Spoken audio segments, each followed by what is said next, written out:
almost didn't go to the hospital. Looking back, the realization that I almost stayed home is the scariest part of the story. The evening started exactly like any other. I was tired, I was hungry, and I was looking forward to nothing more than my usual routine after a long day. Then a slight discomfort appeared in my chest. It was small. It wasn't sharp or dramatic, just a dull, unsettling sensation. In this moment, the human brain performs a specific kind of internal logic. Faced with a new physical anomaly, our first instinct is to search for the path of least resistance. We are wired to find a routine, non-threatening explanation for anything that feels off. I followed that logic perfectly. I told myself it was just gas or simple fatigue. By giving it a harmless name, I effectively locked off the idea that I was in any real danger. I chose to behave as if nothing was wrong. I ate my dinner, watched some videos, and focused on relaxing, treating my body's signal as nothing more than a background noise. I had prioritized my evening comfort over a biological warning. At this stage, the pain felt like an annoying disruption, rather than a signal that my life was about to change. As the night went on, the chest pain refused to fade.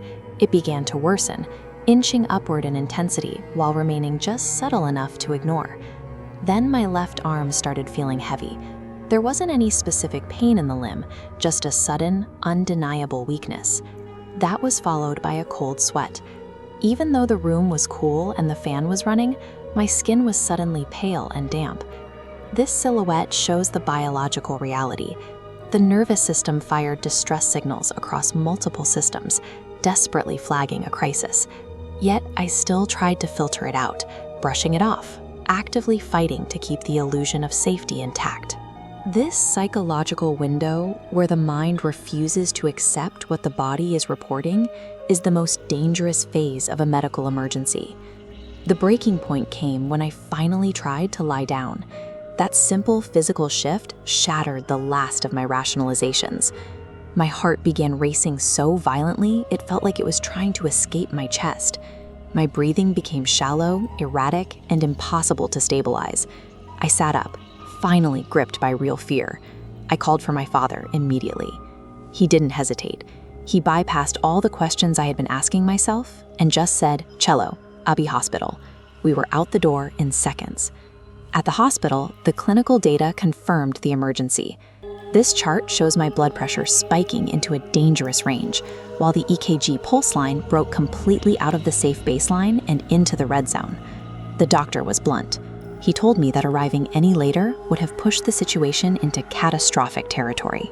Recovering in that hospital bed was only possible because I eventually chose to abandon my comfort and take immediate action. Life-threatening medical events start as small, quiet, and highly ignorable signals. I keep thinking about the alternative. If I had listened to that internal voice telling me to wait until tomorrow, the outcome would have been a tragedy. These strange sensations, the weird heaviness or the sudden cold sweat, are the body's early warning system.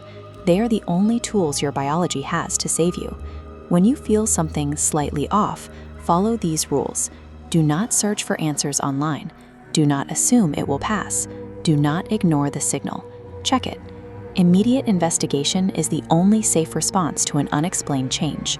That quiet, small discomfort is often the only warning you will ever receive.